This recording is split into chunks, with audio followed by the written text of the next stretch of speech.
I try to really be in the world, very simple, with simple means, carrying everything I need on my back, walking, meeting people, talking to as many people as possible. But I also try to be in the digital world, to be everywhere. I went back 24 hours later. My name is Monique Besten. I'm Dutch, but actually I came here from Barcelona. I walked all the way. I've been on the road for 55 days altogether, and my goal was to reach the COP. I'm an artist. I do walking projects. I do long distance performative walks, and I always wear a three-piece walking suit when I'm doing my walking projects.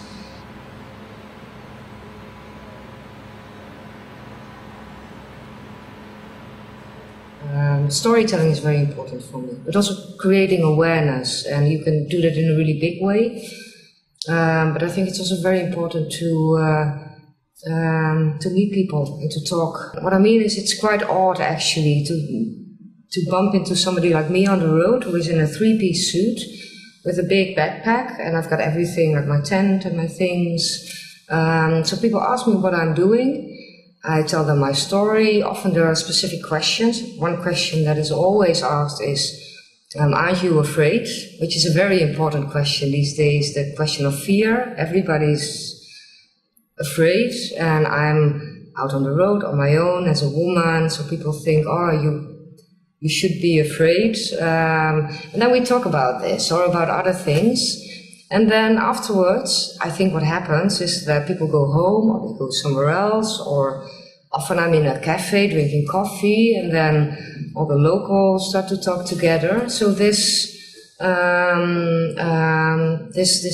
story or this meeting is being talked about, and that is a result that you can't really measure. Of course, I leave traces in other ways as well. I write on the internet. I've got a blog.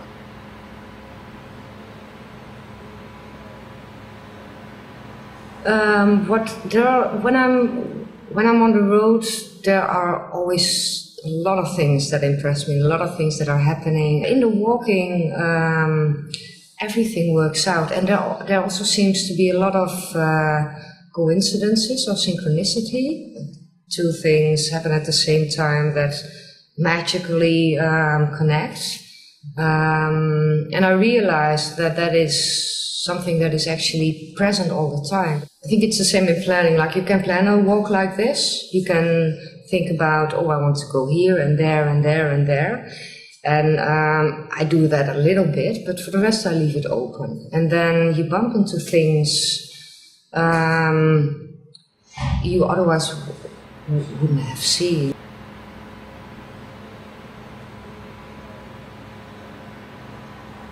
Yeah, I was quite far away from Paris. Small villages, so people didn't feel it as a real threat to them. Everybody was talking about it.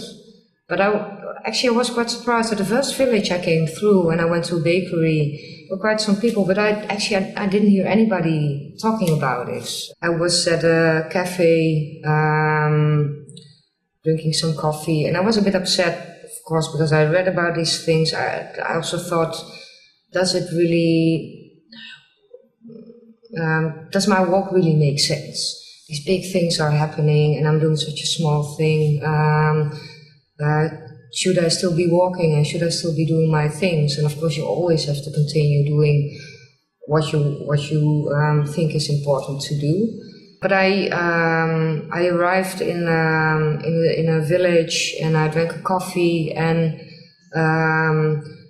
what I really liked was that I went to the local cafe, and there were people sitting there from everywhere. There were local French people who had been living there for generations. There was a Moroccan man. There were men from deeper into Africa. There were some women wearing headscarves. There were different religions, different people. Everybody who came, they shook each other's hands. They were sitting at the tables. They were talking. And